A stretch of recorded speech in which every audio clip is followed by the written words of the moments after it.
The American Heritage Festival is an annual event which takes place in Lake City, South Carolina. This multi-era military festival offers so much information and experiences for its visitors. While I was unable to capture everything that we saw and learned during this festival, I was lucky enough to capture the lecture about General Patton and some lectures about Francis Marion. If you enjoyed this video, please remember to like it, and as always, thanks for watching. Country in the United States.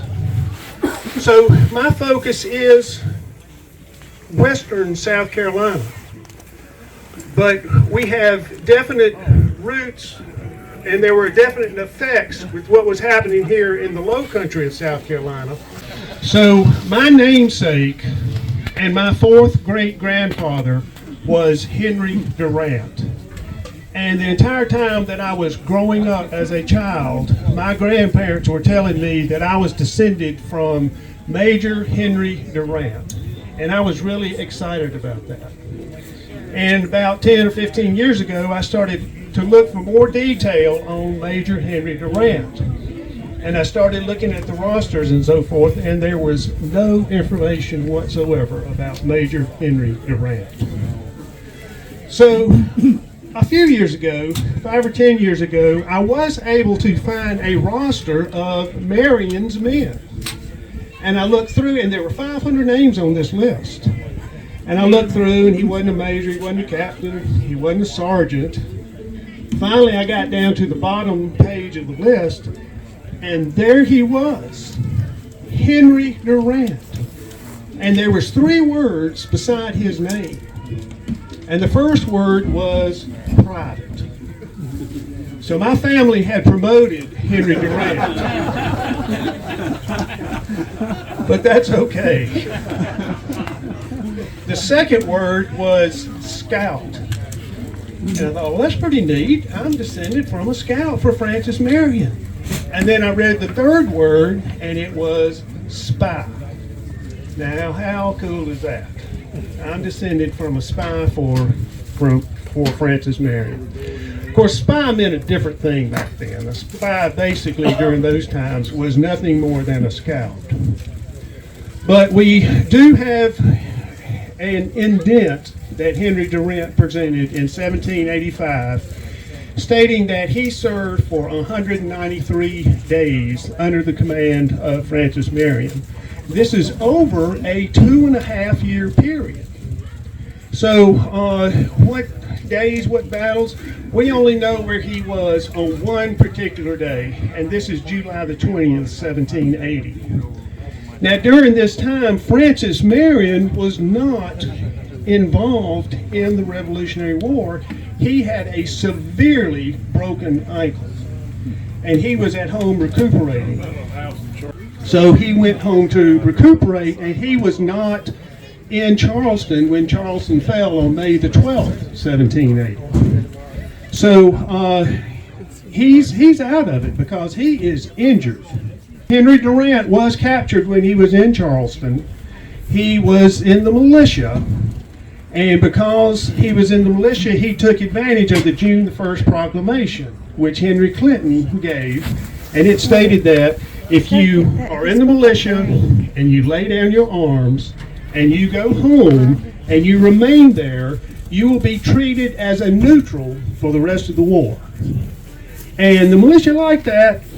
They took him up on it, and they went home and they laid down their arms until Henry Clinton issued the June the 19th proclamation, when he said, folks, we kind of changed our mind on this. You need to pick up your arms, and you need to pick up your arms and you need to take them and fight against your former comrades out in the field. And that did not sit well with the Patriot militia. It set off a firestorm. And that's when companies started banding together in opposition to what was happening with the British rule. And one of the fellows who organized these companies was a fellow named John James from Horry County. And John James organized 4 companies of about 50 men each. And he was working in opposition to what the British were doing, in particular, Bannister Tarleton. Bannister Tarleton knew about what was happening with John James. Now, this is a period that is 6 weeks after the Battle of the Waxhaws, where Tarleton, his men killed patriots who had surrendered. After the white flag was raised, there were patriots who were killed. So Tarleton had a terrible reputation. He was a very aggressive cavalry leader. He was the best British cavalry leader. He was an effective cavalry leader. And Tarleton was organizing his forces to go after John James. Well, John James knew that Tarleton was coming, and he wanted to meet Tarleton. He was itching for a fight. So he started sending out scouts, or spies, if you will, to observe the different routes that Tarleton would be coming towards his force of about 200 men. And one of the scouts that he chose was Private Henry Durant. And Durant's task was to go to the lower Kingstree Bridge over the Black River and see if Tarleton was coming that way. Now, we know what happened then from a story that was written in 1845 by Dr. Robert Witherspoon, who was 73 years old when he wrote this story. He remembers the first memory in his life was on this day of July the 20th, 1780. He was 6 years old. And he saw Henry Durant ride his horse right past the Witherspoon plantation. And he was sitting on the front porch with his father. And about a minute or two later, he sends Henry Durant hauling tail as fast as he could back up the road. And it was a 3/4 of a mile horse race, because there were 20 of Tarleton's dragoons right behind him. Tarleton had already crossed the lower bridge of Kingstree Lower Bridge. And his dragoons were across, and when Henry Durant rounded the curve, all of a sudden he's confronted with 20 dragoons.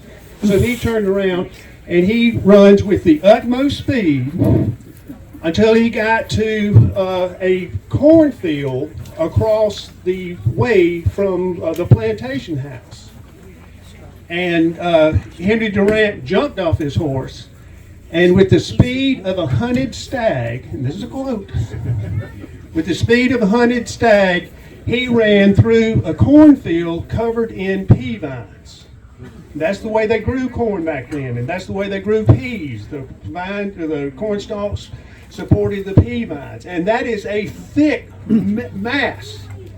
Hard to run through, but he was motivated, and he ran through and got away. Well, just a minute or two after that, Tarleton himself comes on the scene.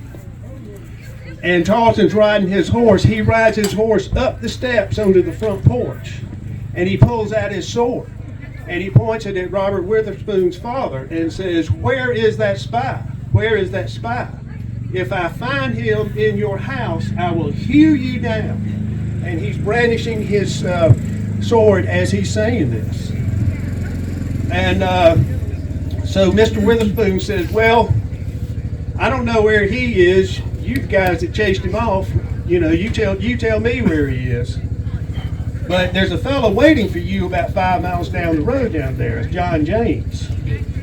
And Tarleton says, "Where is he? Where is he? I want to go get him." And Mr. Witherspoon says, "You just help yourself right ahead. He's 5 miles up the road that way." Well, Tarleton got on his horse. He gathered his men up, and they went the opposite direction. They went through Kingstree, and they went to the home of Peter Mouzon, who was Bannister Tarleton's childhood friend. They had gone to school together in Paris. And Mouzon had joined up with John James and the other patriots in opposition, and Tarleton burned Mouzon's house to the ground. rather than confront John James. But again, this is a period before Francis Marion joined the fray. And John James and his men, they wanted direction from the Continental Army, from Horatio Gates and the Continental Army. So they sent an entreaty to Gates saying, send us a commander, we need to get involved here. And Gates really didn't respond to that. But then Francis Marion, about a week, the first week of August, he is back in the field now. And he's regained his abilities to fight a campaign. Now, the limp that he limped that way for the rest of his life. That broken ankle never did heal properly. So, Francis Marion and about 18 of his very ragtag band of men, some enslaved African Americans, some free African Americans, other neighbors of his, about 18 of those fellas, they come in and they go up to Horatio Gates. And Francis Marion is 5 feet 2 inches tall. He weighs 110 pounds. He's described as a 45-year-old man stuffed into a 14-year-old's body. He had a hook nose.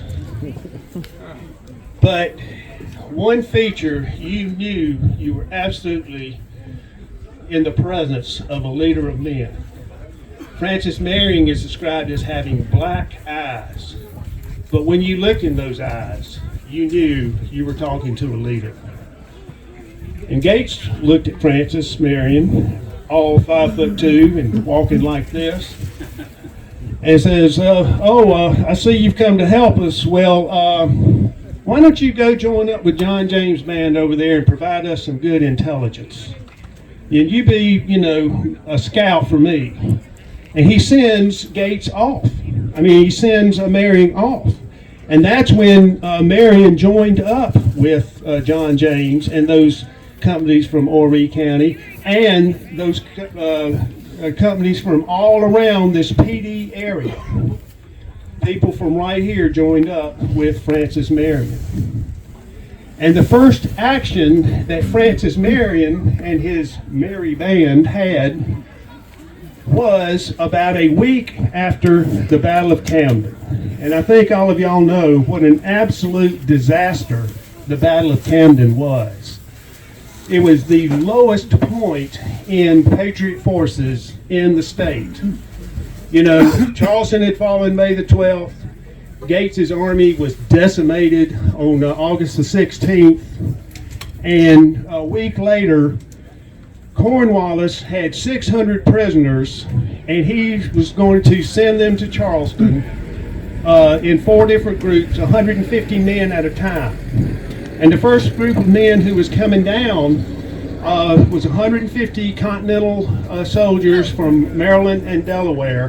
They were being guarded by 60, I guess these would have been British regulars, on the way down before they crossed Nelson's Ferry over the Santee River. To go from Camden to Charleston, you had to go across Nelson's Ferry. And Thomas Sumter's home was 6 miles from Nelson's Ferry, up on a hill in the high hills of Santee. This is where Thomas Sumter's abandoned brick home was. Now, Tarleton and his men had come through recently and burned everything that Sumter had except his house. So it was an abandoned plantation, but that's where this group of prisoners and their escorts stayed on August 23rd. And they're sleeping inside Sumter's house. And Marion divides his force. He has 70 men. And he has some in the front and some in the back. And so at midnight, they charge and they burst through the front door and they look around, and all the British arms are on the outside of Thomas Sumter's house. They were not expecting any resistance whatsoever, obviously. So I think there were like 20 killed, perhaps. All the prisoners were freed. This is how low fortunes were in South Carolina during this time. 150 freed prisoners who had just lost the Battle of Camden. Only 3 of those men joined Marion's forces. 80 of them decided to stay and go to the prison ships in Charleston Harbor. 80 of them decided to remain prisoners. And 60 of them said, oh, well, okay, Gates is in North Carolina, we'll go back and join up with Gates in North Carolina. Well, they never made it to North Carolina. They deserted way before then. Just think, how despondent was everybody, thinking that it was better to be a prisoner of war rather than, a free man to continue the fight with Marion.